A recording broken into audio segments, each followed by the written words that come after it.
Cette émission est rendue possible grâce à la famille des partenaires de l'Église de la Victoire.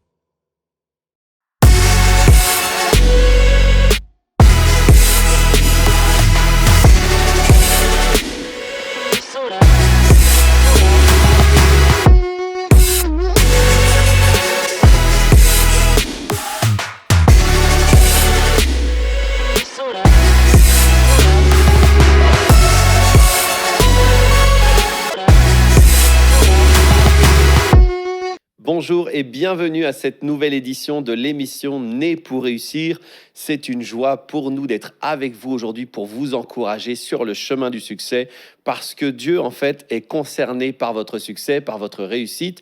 Il a d'abord établi tout un plan pour vous faire réussir dans toutes vos entreprises. Il a placé dans sa parole une multitude d'encouragements et de préceptes que vous pouvez suivre, d'instructions que vous pouvez suivre avec joie et avec foi pour réussir dans toutes les sphères de votre vie. Oui, toutes les sphères de votre vie. Dieu est concerné par votre bonheur. Il vous a appelé à l'existence dans cette génération bien précise, dans une certaine famille, dans un certain lieu, et il n'y a rien qui soit une fatalité. Si jusqu'à aujourd'hui, vous regardez et vous considérez votre vie, vous vous dites, eh bien, ça a été vraiment difficile. Du jour au lendemain, ça peut changer. Du jour au lendemain, vous pouvez entrer dans un schéma tellement béni, tellement heureux, tellement prospère, tellement rempli de nouvelles aventures glorieuses avec Dieu. Parce qu'il vous appelle à cela, c'est son cœur pour vous. Et je peux vous dire que j'ai goûté à la bénédiction de l'Éternel puisque je suis accompagné de ma meilleure amie et la merveilleuse Magali, mon épouse. Merci, bonjour à tous, c'est une joie de vous retrouver avec aujourd'hui ce thème de la faveur. C'est un thème que j'aime beaucoup et qui peut ne pas aimer ce thème en fait. La faveur de Dieu, c'est important de la connaître parce que ça va vraiment conditionner et ça peut même souvent révolutionner nos vies. Et la faveur de Dieu sur nos vies, ça se manifeste comment ? Eh bien, c'est en fait la possibilité de voir des portes s'ouvrir alors que dans le monde naturel, ces portes-là n'étaient pas censées s'ouvrir devant nous. C'est aussi une possibilité, la faveur de racheter le temps, de récupérer en fait ce que l'ennemi a voulu nous voler. La faveur, c'est vraiment en fait briller. C'est briller, c'est comme se faire remarquer, briller de la faveur de Dieu et vraiment réussir dans la vie d'une façon inattendue en fait. C'est ça, et en fait, quand tu parles de se faire remarquer, c'est comme si Dieu mettait la lumière sur nous pour nous distinguer. Parce que la faveur, c'est une onction de distinction. Par exemple, tu disais des portes qui s'ouvrent. Eh bien, par exemple, plusieurs vont avoir des portes fermées, mais pour vous, Dieu va faire une différence. Habituez-vous en fait à ce type de langage, parce que la Bible dit, on verra de nouveau la différence entre celui qui sert Dieu et celui qui ne le sert pas. Donc, qu'est-ce qui va se passer ? Ça veut dire que Dieu va différencier, va vous différencier pour tous ceux pour qui avaient essayé dans telle et telle chose, mais bien que le but ultime, ce ne soit pas de se comparer aux autres, mais c'est de vraiment marcher dans cette faveur qui est disponible parce que Dieu, en fait, est heureux lorsqu'on comprend que nous sommes un peuple favorisé. D'ailleurs, nous sommes sauvés par grâce. Éphésiens 2:8 nous dit que c'est par grâce que vous êtes sauvés par le moyen de la foi et cela ne vient pas de vous, c'est le don de Dieu. Même la faveur nous qualifie pour la vie éternelle avec Dieu. Ça veut dire que sans cette grâce, la grâce en fait c'est une faveur imméritée, sans cette grâce nous étions voués finalement à une mort éternelle, mais parce que Dieu nous distingue, prend nos vies malgré nos manquements, malgré nos fautes, malgré voilà tout ce qu'on a pu faire, des fois un lourd passé, eh bien Dieu nous qualifie par sa faveur et on va voir comment on peut accueillir la faveur, ce que c'est en fait la faveur. Et aujourd'hui dans toute cette émission en fait ce qu'on avait à cœur de vous dire tout simplement, on va regarder des versets, puis on va se laisser conduire par le Saint-Esprit, mais ce qu'on avait à cœur de vous dire, c'est que vous avez accès, si vous êtes un enfant de Dieu, vous avez accès à cette faveur. Ça veut dire que Dieu va ouvrir des portes qui étaient fermées, Dieu va vous surclasser, Dieu va vous surprendre et vous donner des traitements de faveur. Gloire à Dieu. Et c'est la Bible qui le dit. Et pourquoi en fait on a besoin de dire ça ? C'est parce que en fait, je pense qu'il y a plein de gens personnellement, j'ai vécu ça pendant très longtemps, qui vivent avec justement un système de pensée où ils pensent que bien, on verra bien ce qui m'arrivera, on verra bien ce que demain va m'apporter comme lot de souffrance, de mauvaises surprises. Certaines personnes, vous nous regardez, puis vous avez l'impression d'avoir la poisse, de toujours attirer du malheur, de toujours attirer de la défaite, de toujours attirer des dettes, de toujours vous mettre dans des mauvaises relations. Bref, toutes ces choses-là, il y a des personnes qui pensent vraiment qu'elles ont la poisse, en fait. Et je crois, en fait, que plus on cultive de mauvaises expériences, et plus notre système de pensée s'accoutume au fait de vivre de mauvaises expériences, de vivre de mauvaises récoltes, de vivre de mauvaises relations, de vivre, en fait, des dettes. Toutes ces choses-là, avoir l'habitude que la voiture se casse, que le matériel se casse, que notre corps se casse, que nos enfants aient des difficultés, etc. J'ai eu longtemps cette pensée-là, et un jour, j'étais en train de... il y a un moment, j'écoutais un enseignement du docteur Miles Monroe, et puis il disait, lui, il venait d'une famille très pauvre. Il venait d'une famille très pauvre aux Bahamas, et puis il était là, pour certains, on va penser les Bahamas, c'est une destination de rêve, mais sauf qu'il y a des gens qui sont très pauvres là-bas, et puis lui, il était là, ils avaient une maison avec, je crois, il y avait 2 pièces. Puis il avait beaucoup de sœurs, je crois qu'il avait 7 sœurs, je ne suis pas sûr, mais 6 ou 7 sœurs. Et puis les filles dormaient dans la chambre, et puis les garçons dormaient dans le salon. Il y avait 2 pièces dans la petite maison, puis ils dormaient par terre, et souvent les rats venaient sur lui. Les rats venaient sur eux, même les mordaient, lui, ses frères, voilà. Et puis un jour, il était là, tout jeune, et puis, eh bien, il est allé comme ça dehors, et il a posé la question, en fait, à Dieu. Il a dit, et il voyait sa mère aller à l'église, puis il disait, mais... En fait, je vois ma mère aller à l'église, mais pourquoi, en fait, on est si pauvre? Pourquoi est-ce qu'on vit autant de difficultés? Puis là, Dieu lui a dit clairement qu'il fallait qu'il change de système de pensée. Il fallait qu'il change son système de pensée. Vas-y. Mais en fait, la Bible dit ce que je crains, c'est ce qui m'arrive, ce que je redoute, c'est ce qui m'atteint. Et de la même façon, le Proverbe 23,7 nous dit « L'homme est comme les pensées de son âme ». Ça veut dire que vraiment la façon dont on pense va conditionner ce qui va nous arriver. Et puis si on veut attirer à nous des bonnes choses, eh bien il faut s'efforcer de penser, de méditer. En fait, c'est aussi le mot, ça veut dire ça, méditer, de penser à ces bonnes choses. Et puis c'est ainsi qu'on va les attirer. On peut difficilement vivre ce à quoi on ne s'attend pas dans la vie. On peut le vivre comme ça occasionnellement. Il peut arriver des circonstances et voilà, on est surpris. Mais la façon vraiment dont la Bible nous décrit les choses, c'est comme cette loi de l'attraction. C'est une loi même naturelle, la loi de l'attraction. C'est que si j'entretiens des pensées qui sont négatives, eh bien, le risque, c'est que si par exemple j'entretiens des pensées de peur de la maladie, peur de la mort, eh bien c'est bien souvent ce qui va arriver. Puisqu'en fait, on attire vraiment à nous ce à quoi on s'attend. Et de la même façon, alors efforçons-nous d'avoir vraiment des pensées positives. Efforçons-nous aussi de connaître notre identité en Christ, de savoir ce que nous sommes devenus en Christ, ce à quoi nous avons le droit en Christ, parce que ça va vraiment conditionner notre vie. Et j'ai entendu même le pourcentage en fait des étrangers qui arrivent. C'est juste pour illustrer, je pense à cet exemple.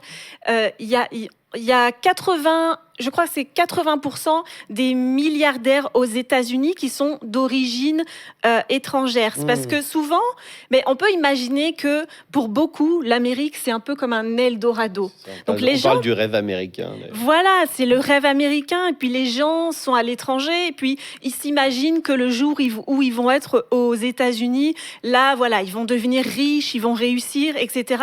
Et ben souvent, c'est le cas en fait, parce que ce à quoi je m'attends, c'est ce qui peut aussi m'arriver. Et même, je sais plus quelle est la proportion, mais il y a une énorme proportion de milliardaires ou de millionnaires aux États-Unis qui sont même d'origine de la Russie. J'ai entendu, j'ai vaguement enregistré les informations, mais en tout cas, ça m'avait marqué de me dire que ce sont des gens en fait qui arrivent comme des conquérants dans une terre qui n'est pas la leur à la base, mais parce qu'ils ont cette mentalité, ils ont médité sur leur projet, ils se sont dit le jour où j'arrive, le jour où j'y suis, je vais réussir.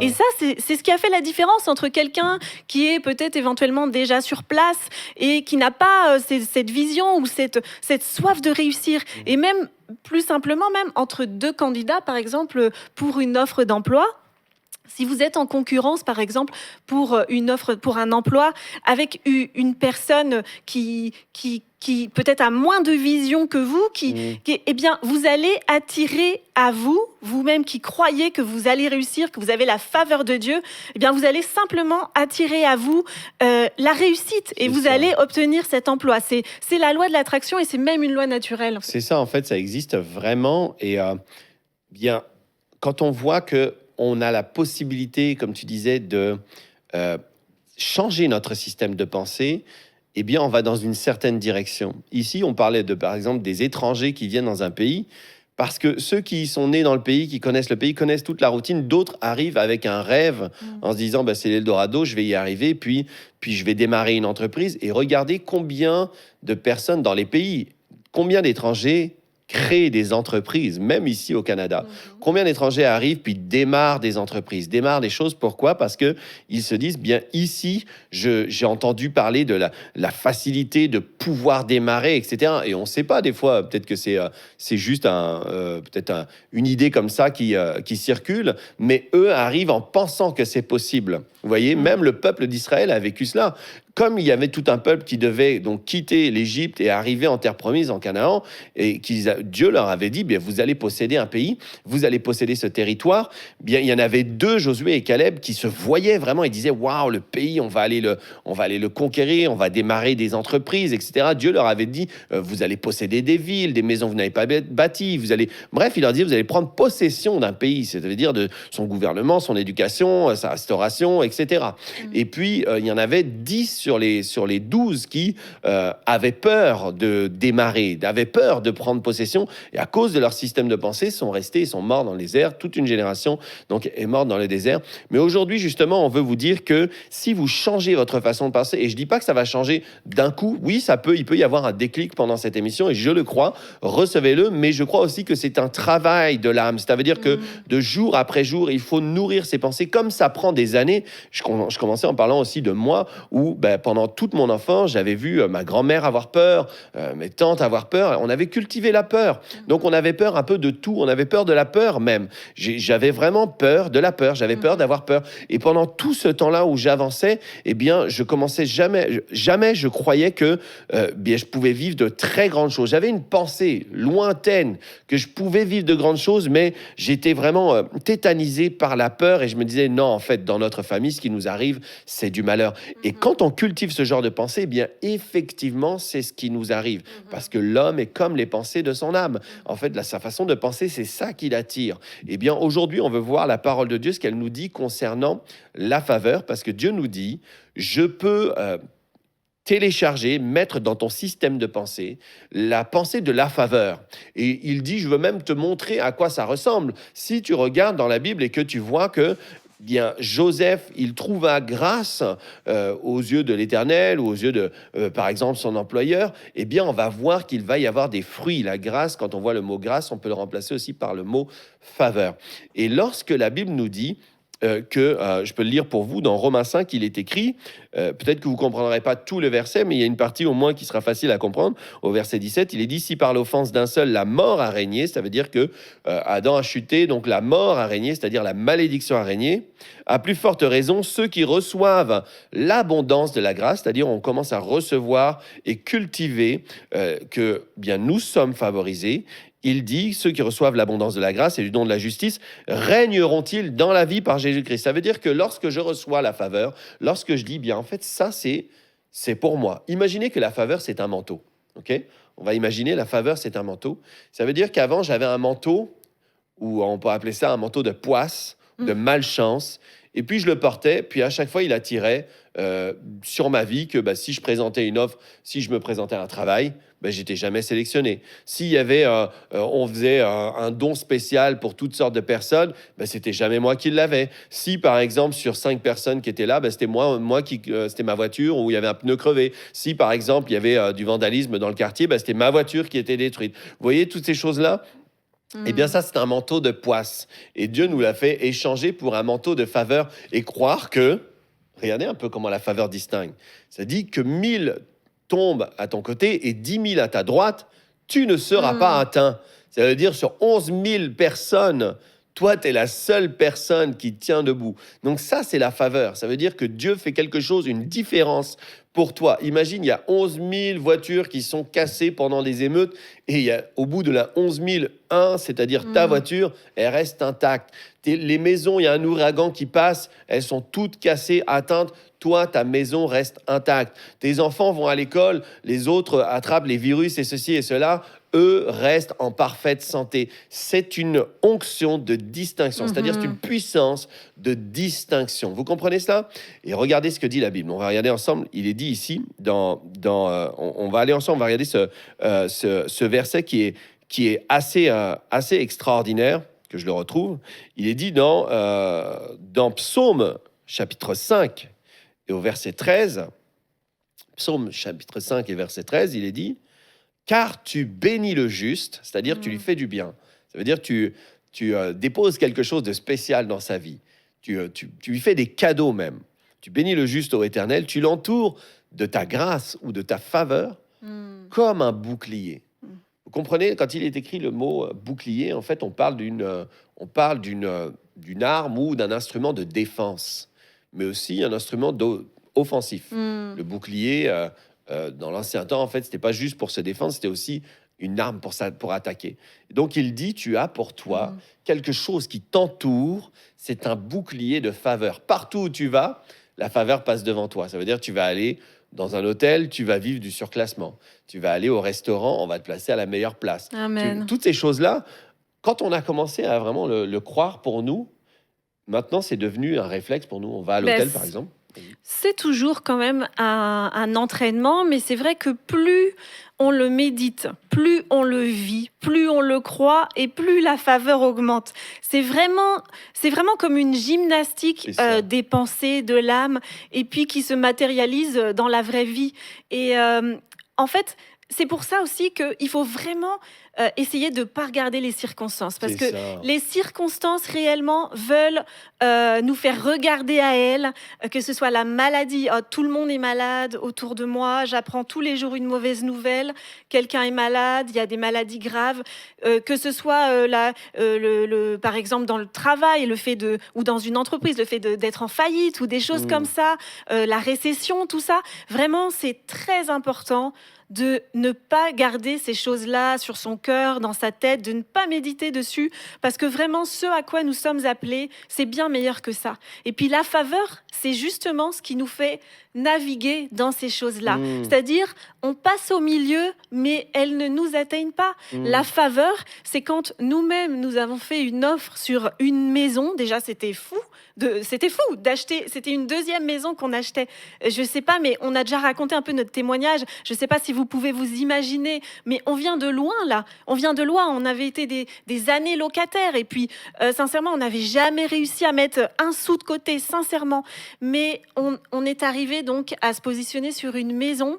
Eh bien, la faveur, elle fonctionne. On ne sait pas comment, c'est vraiment surnaturel. Mais on s'est positionné, on a fait une offre.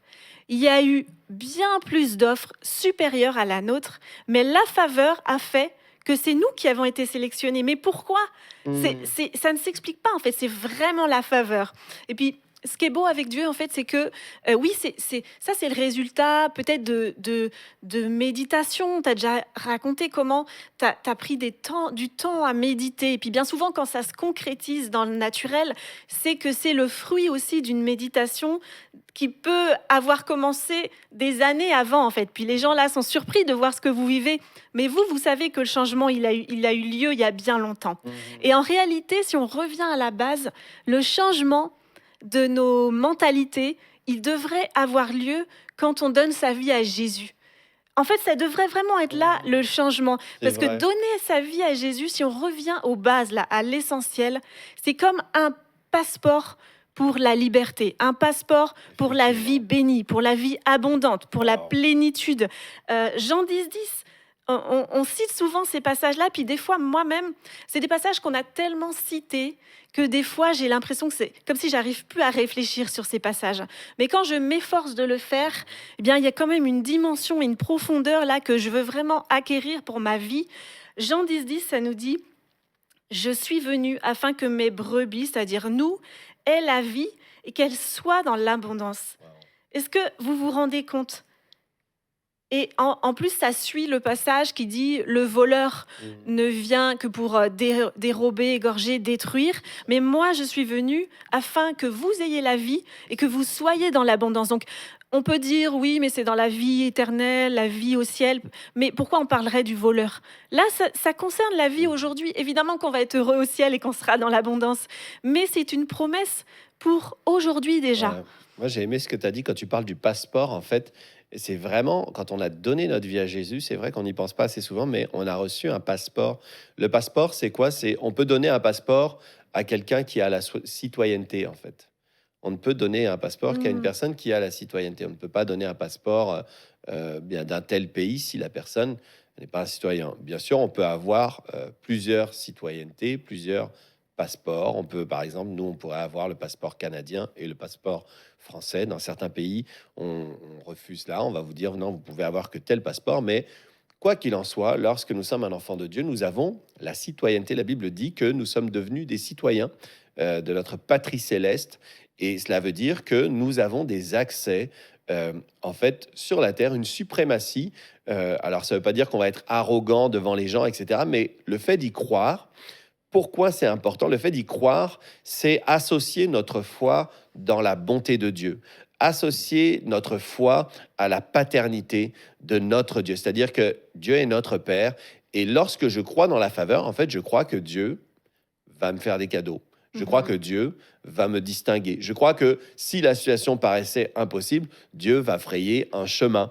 Vous voyez, toutes ces choses-là, c'est les choses qui sont disponibles dans la parole de Dieu. Et quand on parle de ce bouclier de grâce où Dieu nous accompagne, eh bien, tu parlais tout à l'heure des investissements. Oui, en fait, cette maison, par exemple, qu'on avait achetée avec ce terrain, il y a eu 36 visites, 10 offres en 2 jours. En 2 jours, tout le monde se jetait sur les maisons à vouloir acheter, etc. C'était pendant le temps du Covid. Donc, c'était comme si c'était les moments compliqués parce que c'est tous acheté en surenchère ici au Canada. Mais notre dossier a été sélectionné. Puis une autre fois, on a acheté une autre maison où on fait des investissements dans l'immobilier. On a acheté une autre maison et puis on a fait une offre vraiment très basse. Et puis j'ai fait cette offre, mais je savais que c'était ça qu'on pouvait mettre. J'ai pas voulu vraiment profiter de la personne qui vendait. De toute façon, la personne qui vend est représentée par un agent immobilier. Puis donc, c'est lui qui choisit ce qu'il veut, en fait.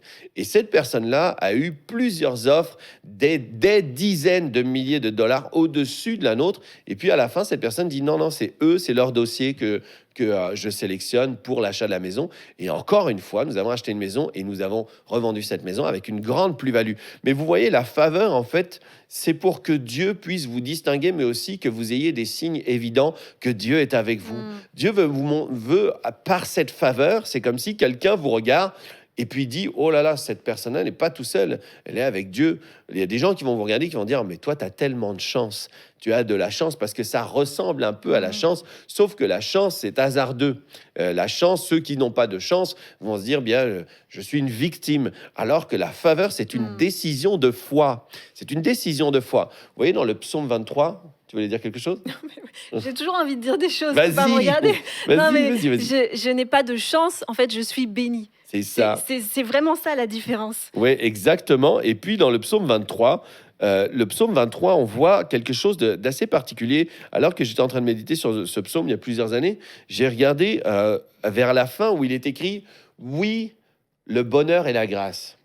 Et quand on commence, et c'est ce mot « oui » qui m'a interpellé, parce que quand on voit l'Éternel est mon berger, on connaît tout ça. Vous pouvez le lire en même temps, si vous voulez, en même temps que nous, psaume 23. L'Éternel est mon berger, je ne manquerai de rien, etc. Puis à la fin, quand ça dit « Oui, le bonheur et la grâce », en fait, ce « oui », il vient dire « C'est vrai, tout ce qu'on a vu là, c'est le bonheur et la grâce. » En gros, quand il dit « Oui, le bonheur et la grâce », ça veut dire effectivement, le bonheur et la grâce qu'on vient de voir pendant tous les versets qu'il y a juste avant. Donc ça veut dire que le bonheur et la grâce, cette faveur, c'est quoi? C'est que l'Éternel est mon berger, je ne manquerai de rien. Là où la récession peut dire tout le monde va manquer de tout, par exemple, ça dit aussi qu'il me fait reposer. Là où tout le monde fait des burn-out dans l'entreprise, là où tout le monde est fatigué, là où il y a une espèce de dépression, il me fait reposer. Là où tout le monde dit, bien, c'est la famine, comme au temps d'Isaac dans Genèse 26, 12, ou dans une famine comme ça, il dit, il me fait reposer près des eaux paisibles. Regardez le prophète Élie. Le prophète Élie, dans un temps de famine, Dieu va l'envoyer dans un endroit où lui, il est en train de boire, et en plus, il mange 2 repas par jour, du pain, de la viande, là où il n'y a rien à manger. Donc, il dit, il restaure mon âme, il me dirige près des eaux paisibles, il me fait marcher il me conduit dans de verts pâturages. Ça représente la nourriture. C'est-à-dire que dans un temps de récession, eh bien, et à la fin, ça dit, oui, cette faveur est disponible. C'est ça, c'est oui, le bonheur et la grâce m'accompagneront tous les jours de ma Tous vie. les jours. C'est ça, et puis j'appuie sur tous les jours de ma vie parce que là, on vous donne des exemples qui sont quand même comme entre guillemets, des gros exemples. Là, c'est des grosses situations. Et puis, mais en fait, c'est tous les jours. Ça veut dire que c'est aussi bête que avoir une place de parking quand on est pressé, C'est qu'il y a vrai. du monde partout, on cherche une place.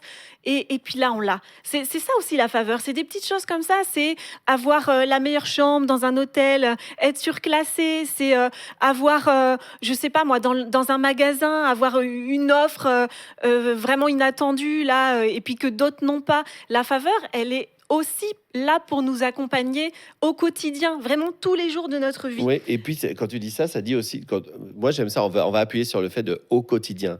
Oui, le bonheur et la grâce m'accompagneront tous les jours, donc j'aime ça parce que vraiment, je pense que c'est tellement important de croire, c'est tous les jours, ça veut dire au quotidien. Oui, le bonheur et la faveur m'accompagneront au quotidien. Imaginez votre vie demain. Vous dites, oui, mais ma vie ne me permet pas forcément d'atteindre ou bien de vivre des exceptions, j'ai une routine. Ah oui, mais peut-être que dans votre travail, en fait, il y a une promotion qui arrive pour quelqu'un. Et si c'était vous, peut-être que il y aura... En fait, si vous croyez que la faveur est avec vous, même des opportunités divines vont se créer, des schémas que vous n'aviez pas attendus, des choses que vous n'avez même pas...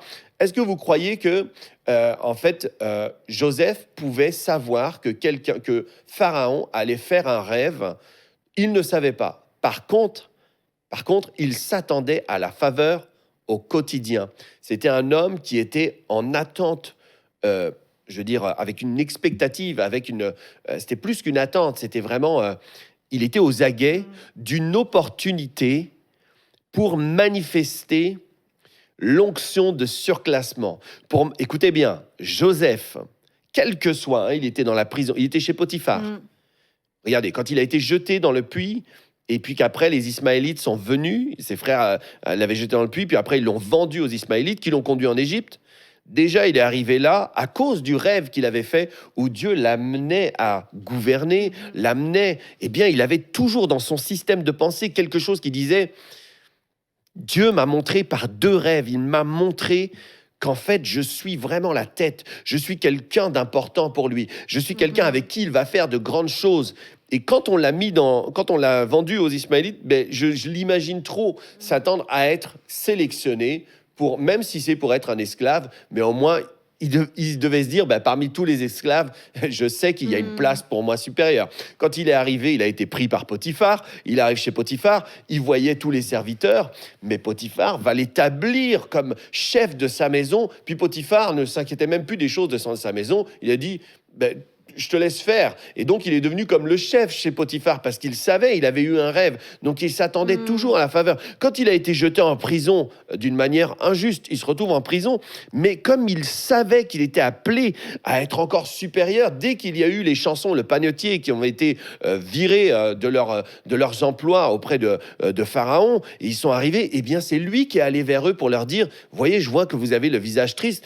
C'était quoi votre rêve? Parce qu'il savait que c'était une opportunité pour lui de manifester l'onction de surclassement, montrer que Dieu est avec lui, et il l'a fait. Et après, il a été chez Pharaon, pareil, mais il ne s'attendait pas forcément à, bien, il va se produire ci, il va se produire... Il s'attendait à ce que dans son quotidien, il y ait des opportunités de manifester cette faveur extraordinaire. Il connaissait pas le détail en fait de ce qui allait se passer, mais ce que j'aime dans ce que tu dis, c'est que tu rappelles que c'est vrai qu'il avait eu 2 rêves, et puis il s'est vraiment attaché à ces rêves. Et puis vous, à la maison, peut-être que vous n'avez pas eu un rêve en particulier, mais certainement vous avez des aspirations.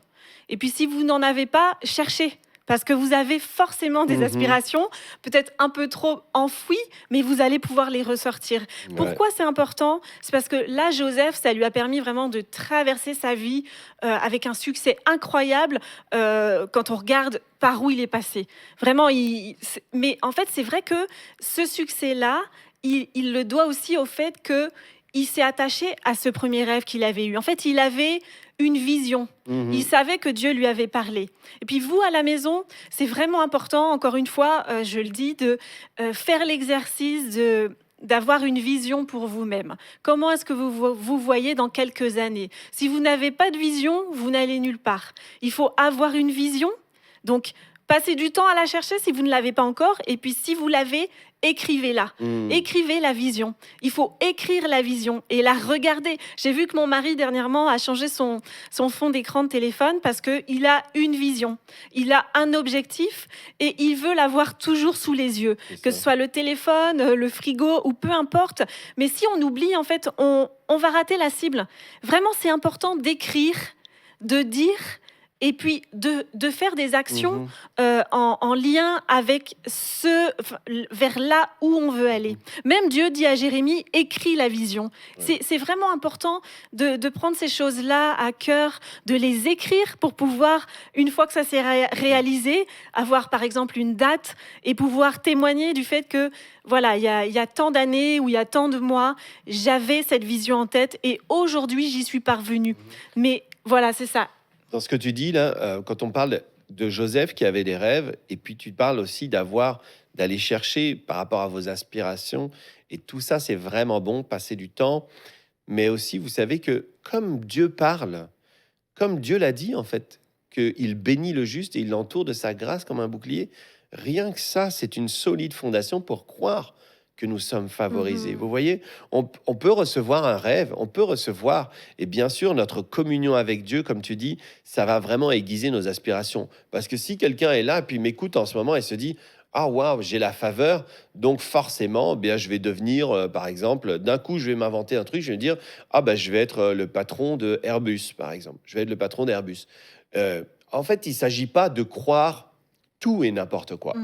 Je dis pas que vous pouvez pas devenir le patron d'Airbus. Je dis juste qu'il y a des choses que Dieu a déjà déposées dans votre vie et il va être question de les comprendre et de tendre dans cette direction, d'aller dans cette direction, de croire, de le déclarer. Il n'est pas question ici d'aller choisir n'importe quelle chose parce que j'ai la faveur. Ah bah vous voyez, je crois moi personnellement dans la faveur. Vraiment, je le crois tous les jours. Je crois, je le déclare. Mais c'est pas parce que je crois dans la faveur que je dis bah, demain je vais être un attaquant de football et je vais jouer au Real Madrid. Non, ça nous fait pas faire des choses insensées et ridicules, mais ça nous fait marcher en communion avec les instructions de Dieu. Dieu va nous donner des instructions, Dieu va commencer à nous enseigner, nous montrer aussi nos forces, nous montrer que on est capable d'aider, on est capable on est capable d'être des sources d'inspiration. Par exemple, j'aime communiquer. Une personne va dire, bien moi j'aime bien communiquer avec des gens. Peut-être que Dieu va manifester sa faveur dans ce domaine-là. Je sais, par exemple, j'ai une capacité à enseigner, eh bien Dieu va peut-être m'ouvrir une porte spécifique dans ce couloir-là. La compréhension des couloirs, elle vient petit à petit, mais elle n'est pas si éloignée finalement des habiletés et des dons que Dieu nous a donnés. Vous comprenez ça? Donc il n'est pas question ici de dire je suis favorisé, je me stationne n'importe où parce que Dieu m'a dit j'ai la faveur, donc je vais prendre une place handicapée la plus proche de l'aéroport. Non, ne faites pas des trucs non plus ridicules. Faites des choses quand même qui sont pas contraires à la parole de Dieu. Allez chercher aussi vos rêves qui sont... il y a peut-être des étapes des fois dans la vie. Moi, j'ai vu qu'il y avait des étapes, en fait, que Dieu nous étirait petit à petit. Vous savez, le projet sur lequel je suis et qui est sur mon fond d'écran, en fait, c'est un projet qui est impossible, selon moi, si je pense dans le naturel. C'est impossible. Mais lorsque j'ai commencé à vraiment y penser, je me suis dit, mais en fait, ça va vraiment avec l'appel de Dieu sur ma vie. Ça va vraiment avec les choses sur lesquelles je travaille et je prie et je déclare et je partage depuis plusieurs années. Dans la maison, j'ai partagé plusieurs choses. Puis Dieu a commencé à me donner plusieurs indicateurs qui montrent que, en fait, ce projet-là, c'est comme si Dieu me disait, mais oui, c'est pour toi. Oui, Mhm. c'est pour toi. C'est vrai que si tu regardes ton compte en banque, c'est impossible. Mais et même si tu regardes même ton parcours, c'est impossible. Mais c'est comme si Dieu me disait, c'est pour toi, c'est pour toi. Alors même si le projet est Mhm. difficile, eh bien, je suis en train de voir jour après jour que j'ai la faveur. Alors, par exemple, si quelqu'un voulait saisir cette opportunité et prendre ce que je crois qui est pour moi, qui va bientôt être quelque chose dans lequel on va s'engager avec ma femme, eh bien, je crois en ce moment que mes ennemis viennent par un seul chemin et ils s'enfuient par cette Mhm. chemin parce que cette chose qui est réservée pour nous, la Bible dit que les richesses des pécheurs sont réservées pour le juste. Donc ça veut dire Mhm. qu'il y a des choses qui sont réservées. Ça veut dire qu'on ne peut pas mettre notre main dessus. On ne peut pas mettre... Vous voyez, des fois, vous allez on va parler encore des stationnements, mais quand c'est écrit docteur Intel, vous n'allez pas ici et vous garer à la place du docteur Intel parce que c'est un chirurgien qui a Mhm. besoin de sa place. Eh bien, vous voyez, il y a des choses où c'est écrit votre nom. C'est écrit que c'est à vous. Et maintenant, par la foi et par cette compréhension que Dieu est avec vous dans cette Mhm. affaire, vous allez voir qu'il va vous distinguer par la faveur. Hmm. C'est pourquoi on ne doit pas craindre en fait la concurrence ou les autres, Mhm, ou on ne doit pas non plus jalouser les projets des mhm. autres. Ça sert à rien. Il y a suffisamment de faveur pour tous les enfants de Dieu. Il y a vraiment de la faveur pour tout le monde. Alors, et puis quand on sait ça, on comprend que les comportements un peu déloyaux, les Bah décisions ou oui. les choses un peu cachées, là, toutes ces choses-là n'ont pas lieu d'être parce que la faveur, elle fonctionne bien sûr avec tout ce que Dieu est, c'est-à-dire L'intégrité. l'amour, l'intégrité, la loyauté, la fidélité. J'avais entendu l'histoire d'un homme de Dieu, je ne sais plus c'est qui, mais il avait rencontré une femme en fait qui priait pour Oui, qu'il divorce avec sa femme ou pire même que sa femme meure. Je sais pas. ouais, une dame C'était qui tellement priait fou que j'ai honte de le dire. pour que la femme de Kenneth Hagin meure Voilà, afin qu'elle puisse voilà. se marier à Kenneth C'est Hagin. ça, donc bien évidemment que la faveur de Dieu, c'est pas comme ça qu'elle agit, pas du tout comme ça. Elle agit dans l'amour de Dieu. Dieu est amour et puis tous ses projets sont amour et ne nuisent à personne en fait. Et puis juste pour terminer, il faut aussi se souvenir dans tout ça que Dieu a toujours un plan supérieur pour nous, un plan plus élevé, plus excellent. La Bible nous dit que en fait, c'est au-delà de ce que nous demandons ou pensons. Mhm. Imaginons, c'est vraiment au-delà de nos pensées humaines, là. Donc, vraiment s'attendre à la faveur surnaturelle de Dieu, à la liberté aussi. Christ nous a appelés pour être affranchis, en fait, pour vivre dans la liberté. Et puis, ça dit même dans un passage... alors, veillez à ne pas vous mettre sous un nouveau joug, parce que Mhm. Christ nous a sortis de la pauvreté. Christ nous a sortis des cycles d'échecs, nous a sortis du manque, nous a sortis de la maladie. Alors veillons à marcher dans sa faveur, à l'appeler sur nous. Les déclarations, j'ai encore envie de le répéter, mais les déclarations chaque jour. Faites-vous des déclarations. Je suis favorisé, je suis au bon endroit, au bon moment. Les portes s'ouvrent devant moi. Les projets de Dieu, les désirs du cœur de Dieu s'accomplissent dans ma vie parce que je sais que ce sont ces désirs qui sont vraiment excellents pour ma vie et je veux me les approprier. Vraiment déclarer chaque jour ces choses-là que vous voulez voir s'accomplir. C'est ça. Et puis, quand tu dis que, bien, en Christ, en fait, il faut valoriser ça. Il faut valoriser ce si grand salut. La Bible dit clairement que c'est pour la liberté que Christ nous a Mhm. affranchis. Donc, c'est pour être libre des schémas hasardeux, libre des schémas de poisse, de malchance, de malédiction. Christ nous a... La liberté, en fait, en Jésus-Christ, souvent, quand on parle de la liberté, et tout le monde comprend, la liberté, c'est quelqu'un qui est esclave de la pornographie, etc., ou de la cigarette. Et puis là, on croit que c'est ça la liberté, mais la liberté, c'est bien plus, en Mhm. fait. La liberté, c'est de pouvoir penser grand. La liberté, c'est de pouvoir penser comme Christ. La liberté, c'est de pouvoir prendre des décisions qui vont qui vont apporter une belle plus-value dans notre génération, comme Christ l'a fait. La liberté, c'est de marcher libre de tous les vieux courants religieux, vieilles façons de penser qui limitent l'homme même. La liberté, tellement de choses, c'est tellement... Et donc, c'est pour cette liberté que Christ nous a affranchis. Et la Bible dit que celui que le Fils affranchit est réellement libre. Et Jean 8, 32 nous dit, vous connaîtrez la vérité et la vérité vous affranchira ou vous rendra libre. J'aimerais vous montrer un verset quand même qui est vraiment merveilleux, qui se trouve dans Tite. Et on va le regarder ensemble. Mais en fait, je veux juste vous le dire comme ça, c'est que la faveur... La grâce, n'oublie pas, la grâce, c'est la faveur, ou la faveur imméritée, c'est une école. Prenez le temps d'y réfléchir. Juste quand je le dis, là. La faveur, c'est une école. Vous dites, mais ah bon, qu'est-ce que ça veut dire? Mais ça veut dire que vous pouvez aller tous les jours à l'école de la faveur. Oui, laissez-moi vous le répéter, vous pouvez aller à l'école de la faveur. L'école de la malchance, de la poisse, de la malédiction, c'est aussi une école. Pourquoi? Parce que c'est en gros toutes les fois où vous avez été exposé à un système de pensée limité, à des expériences douloureuses des autres. Mes parents ont connu ceci, mon arrière-grand-mère a connu ceci, donc moi aussi je vais vivre ça. Ça, c'est une école en fait. L'école, c'est apprendre, c'est un apprentissage. Donc si l'apprentissage que j'ai, ce sont les expériences douloureuses du passé, eh bien je suis à l'école sans le savoir, je suis assis à l'école des expériences douloureuses des autres. Alors qu'ici, la Bible nous dit que la faveur, c'est une école. Vous allez voir, restez avec moi.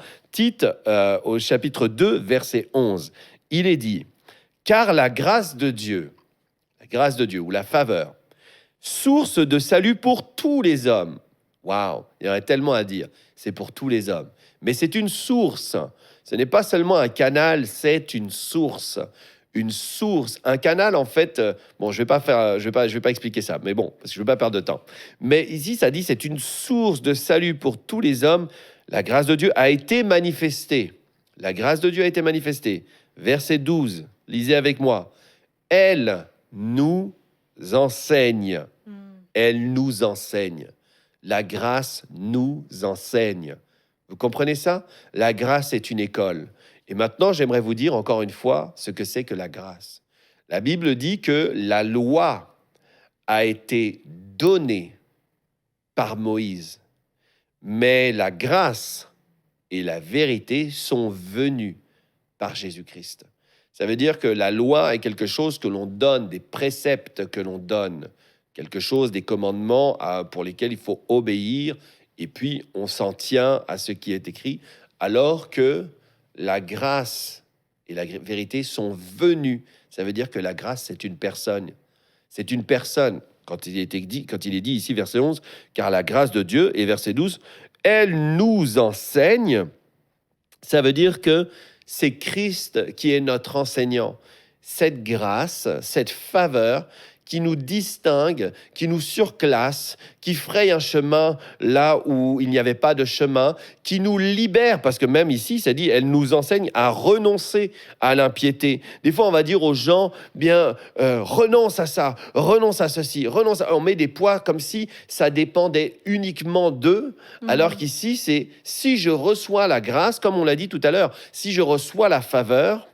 Tout à l'heure, on a dit que ceux qui reçoivent l'abondance de la grâce vont régner. Ça veut dire quoi? Le règne, c'est quoi? Ça veut dire de sortir de la domination, d'en dessous une domination, sortir des prisons de servitude. Donc ici, je reçois la grâce et je manifeste le règne. Ça veut dire que je domine. Ici, je domine sur quoi? Je domine sur l'impiété, sur les convoitises mondaines, du siècle présent, etc., selon la sagesse, la justice et la piété. Bref, en tout cas, c'est une école. Vous pouvez aller tous les jours à l'école de la faveur. Ça veut dire quoi? Je vais m'asseoir.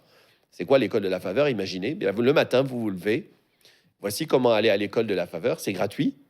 Gloire à Dieu. Vous allez peut-être dans votre salon ou dans l'endroit où vous priez. Vous mettez assis. Puis là, vous dites, Seigneur, merci pour ta grâce. Merci pour ta grâce. Aujourd'hui, je reçois ta grâce, je reçois ta faveur, je reçois l'onction du surclassement, je reçois le chemin qui est frayé là où c'était difficile. Tu dis dans ta parole que pour moi, tu vas briser des portes de fer et les verrous d'airain. Ça veut dire que tu vas ouvrir des portes difficiles. Tu vois, Seigneur, mon dossier, tu le sais que ce dossier-là d'immigration, j'en ai besoin et tu as parlé sur ma vie, un déplacement, tu as parlé sur ma vie de m'établir dans tel et tel pays.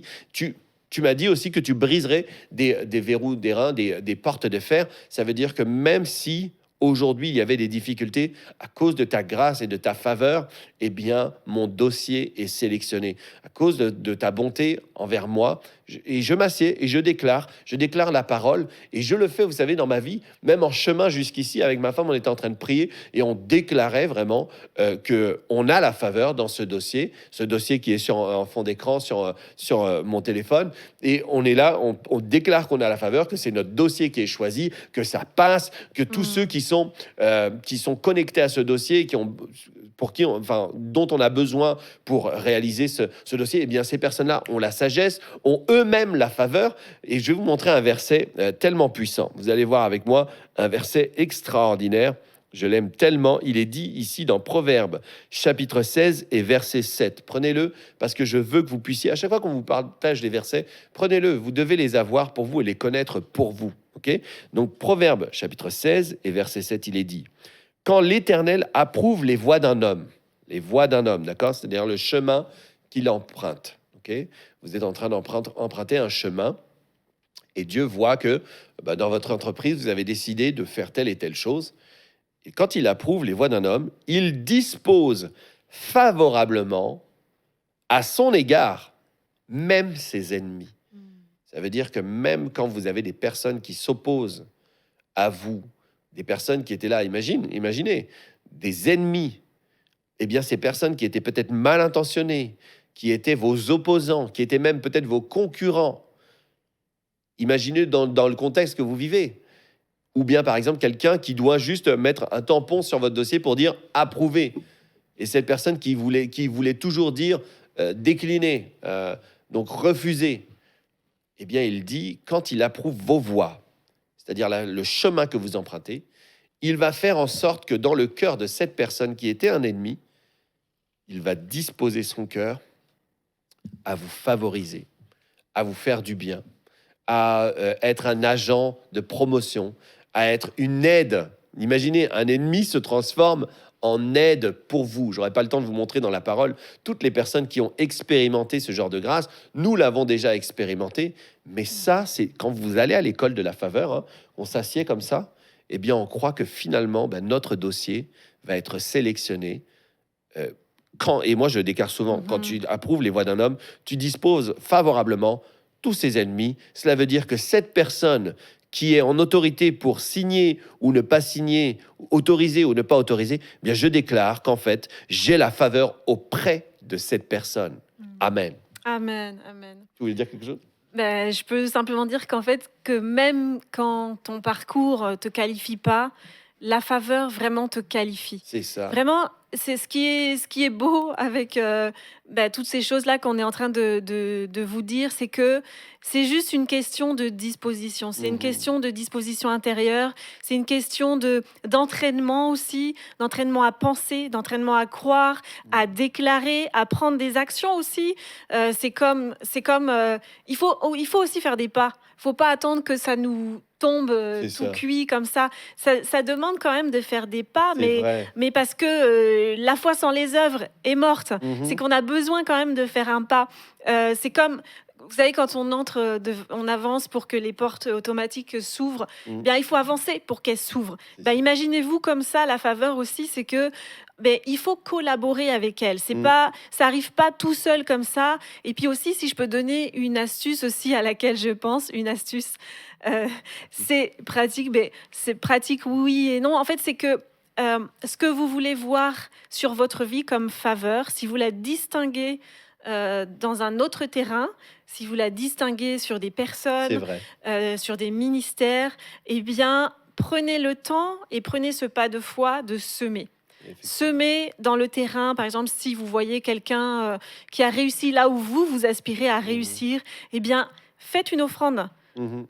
Dans ce terrain-là, c'est un bon terrain, et puis c'est comme sceller ce que vous croyez avec un acte concret. Ça peut être ça, l'acte que vous posez pour voir la chose s'accomplir. Effectivement, ça c'est le transfert de la grâce.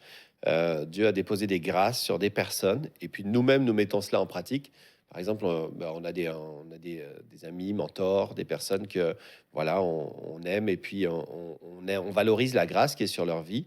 Et comme on la valorise, eh bien, nous nous faisons des semences particulières dans leur terrain, c'est-à-dire dans leur ministère. Pourquoi? Parce que nous croyons que nous voulons vivre les mêmes bénéfices qu'il y a sur eux. Et on voit dans la Bible, j'aurais pas le temps de l'expliquer aujourd'hui, mais on le voit dans la Bible que plusieurs ont fait ça. Justement, ont semé quelque chose, fait une offrande particulière parce qu'ils voulaient eux aussi recevoir cette grâce. C'est biblique, on le voit de tellement de manières dans l'Ancien et dans le Nouveau Testament, mais en tout cas, ça veut dire que vous honorez cette grâce et vous croyez qu'elle est disponible pour vous et ça accélère les processus. Gloire à Dieu. Donc aujourd'hui, sachez que oui, vous n'êtes pas disqualifié pour la faveur, vous êtes au contraire très qualifié parce que Dieu vous aime, parce que Dieu vous appelle à vivre une vie bénie et il va utiliser cette onction, c'est-à-dire cette capacité surnaturelle pour vous distinguer, pour faire racheter le temps, comme tu l'as dit au début, chérie, c'est tellement hyper important, c'est tellement important que Dieu va racheter le temps, c'est-à-dire les années perdues ou bien le temps que vous n'avez pas eu, par exemple, à apprendre sur les bancs d'une école. Bien là, la faveur, en fait, va vous faire devancer le temps.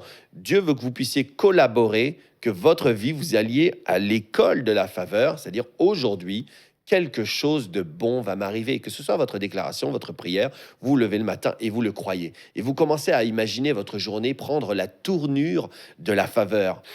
Favoriser dans le travail, favoriser dans vos relations, favoriser dans vos échanges, favoriser dans votre voyage, favoriser à tous égards.